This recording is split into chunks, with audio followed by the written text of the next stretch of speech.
राजस्थान की राजनीति में इन दिनों सबसे ज्यादा चर्चा जिस नाम की हो रही है वह है नरेश मीणा। दरअसल अंता उपचुनाव में अप्रत्याशित प्रदर्शन और जनता से मिले प्रचंड समर्थन ने नरेश मीणा को राज्य की राजनीति में एक नई पहचान और एक नई ऊर्जा दी है। उनकी लोकप्रियता लगातार बढ़ रही है और इसी कारण प्रदेश के कई पुराने स्थापित नेताओं को अब अपनी राजनीतिक जमीन खिसकती हुई नजर आने लगी है। पिछले कुछ समय से नरेश मीणा जिस तरह से तीसरे मोर्चे की रूपरेखा तैयार कर रहे हैं, लगातार बैठकों में शामिल हो रहे हैं, प्रभावशाली लोगों से संवाद बढ़ा रहे हैं और गांव-गांव जाकर समर्थन जुटा रहे हैं, इससे प्रदेश की मुख्यधारा की पार्टियों के नेताओं में बेचैनी साफ देखी जा सकती है। उनकी सक्रियता ने यह संकेत दिया है कि राजस्थान की राजनीति अब दो दलों के इर्द गिर्द नहीं घूमेगी, बल्कि एक मजबूत तीसरा विकल्प तेजी से उभर रहा है। अंत उपचुनाव में नरेश मीणा के प्रभाव ने कई राजनीतिक समीकरणों को बदल दिया है। कई नेताओं का मानना है कि उनकी मौजूदगी ने परंपरागत वोट पैटर्न को तोड़ दिया है। इसी बीच एक बड़ी और उल्लेखनीय बयानबाजी सामने आई है, जिसमें एक इंटरव्यू के दौरान किरण शेखावत कह रही हैं कि हम नरेश मीणा के कारण अंता हारे हैं। हमने और हमारी पार्टी ने सोचा था कि वे कांग्रेस के वोट काटेंगे, पर वे हमारे ही वोट ले गए।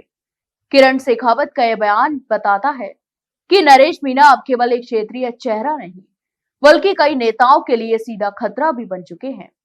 वह न सिर्फ वोटों को प्रभावित कर रहे हैं, बल्कि वह उन वोटों को भी आकर्षित कर रहे हैं जो आमतौर पर पारंपरिक पार्टियों के खाते में जाते थे। यह बदलाव किसी भी उभरते नेता के लिए बड़ी राजनीतिक उपलब्धि माना जाता है।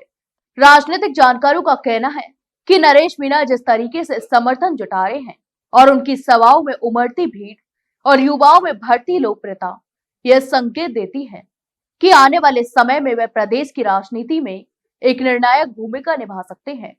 उनकी सादगी, जनता के मुद्दों पर खुलकर बोलने का अंदाज और क्षेत्र के विकास को लेकर आक्रामक रवैया लोगों को उनसे जोड़ रहा है। राजनीतिक दलों में भी इस बात की चिंता बढ़ती जा रही है।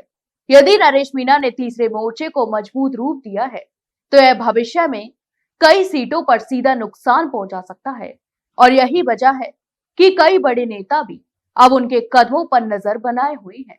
अब यह कहना बेहद मुश्किल होगा कि नरेश मीणा का यह तेज उभार किस दिशा में जाएगा, लेकिन इतना तो साफ स्पष्ट है कि उन्होंने प्रदेश की राजनीति को नई सोच और नए समीकरण दिए हैं। अब देखने वाली बात यह होगी कि राजनीति का भविष्य किस करवट लेता है। क्या नरेश मीणा वाकई तीसरे मोर्चे को वे ताकत दे पाएंगे जिसकी कल्पना उनके समर्थक कर रहे हैं? तो आपकी इस पूरे मामले पर क्या राय है, हमें कमेंट बॉक्स में कमेंट करके जरूर बताएं।